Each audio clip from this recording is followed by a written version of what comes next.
Bonjour à tous et bienvenue dans cette mini-capsule sur le cours renforcement. Je vous invite à swiper vers la droite si cela vous intéresse. Dans le cours renforcement, nous définissons 6 qualités musculaires. La force est la base du développement de l'ensemble de ces qualités. On pourra retrouver donc la force maximale, l'endurance de force, la vitesse, la force explosive et la puissance. La puissance qui pourrait être sous-divisée en 2 catégories, la puissance force et la puissance vitesse. Et enfin, nous aurons l'hypertrophie qui sera, elle, plutôt une adaptation structurelle. Le développement de l'ensemble de ces qualités sera regroupé sous le nom de méthodologie d'entraînement.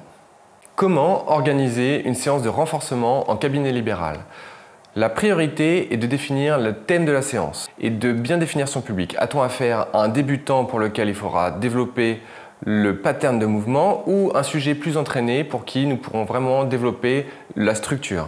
Dans un deuxième temps, on devra réfléchir sur le temps et le matériel disponible. On devra s'adapter à l'environnement et à son patient. Ensuite, on pourra choisir les exercices et leur ordre. On pourra par exemple utiliser un biset ou en pré-fatigue ou en post-fatigue ou un superset qui va alterner agoniste et antagoniste. Ensuite, nous devrons définir les différents paramètres de la charge, donc le nombre de répétitions, le nombre de séries, le temps de récupération et enfin le tempo. Et élément le plus important, nous devrons mettre en place un réel coaching. Qu'est-ce que le tempo? Le tempo est un code à 4 chiffres qui nous permet de définir le rythme du mouvement. On aura le premier chiffre qui correspondra à la durée de la phase excentrique, un deuxième chiffre qui correspondra à la durée de la pause en bas, enfin un troisième chiffre qui correspondra à la durée de la phase concentrique, et enfin le quatrième chiffre qui correspondra à la durée de la pause en haut. Pour les exercices de tirage, le premier chiffre et le troisième chiffre pourront être inversés. L'évaluation qualitative de la force explosive est définie par le Rate of Force Development, ou RFD.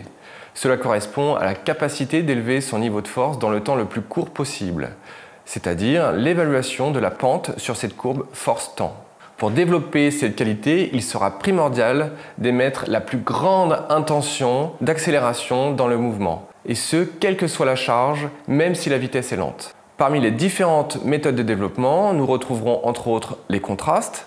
Tout d'abord le contraste de charge tel que le lourd-léger, ainsi que les contrastes de régime de contraction tels que le statodynamique.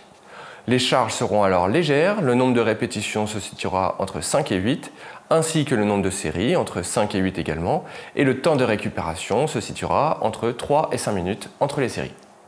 Définissons l'haltérophilie. L'haltérophilie est une discipline olympique composée de 2 mouvements. Ces mouvements consistent à soulever une barre au-dessus de la tête.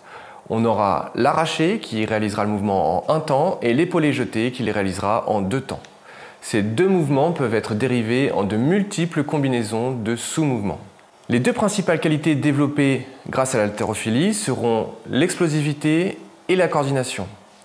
Les applications sont nombreuses. Nous pourrons par exemple utiliser la chute sous la barre pour améliorer une gestuelle d'un patient présentant par exemple un stiff landing. En cabinet, nous pourrons utiliser les mouvements complets ou leurs dérivés avec une barre olympique. Ou nous pourrons utiliser la kettlebell, ce qui présentera l'énorme avantage de pouvoir proposer un travail en unilatéral et dans un espace réduit. Parlons maintenant de la pédagogie de mouvement. Nous allons pouvoir décrire le single leg Romanian deadlift Ankling to box. Dans un premier temps, nous pourrons réaliser un Romanian deadlift sur une jambe, donc le single leg Romanian deadlift. Ensuite, nous pourrons réaliser le Ankling simple, puis le Ankling to box pour transformer la vitesse verticale en vitesse horizontale. Et enfin, nous pourrons réaliser le mouvement complet qui se composera donc du single leg Romanian deadlift Ankling to box.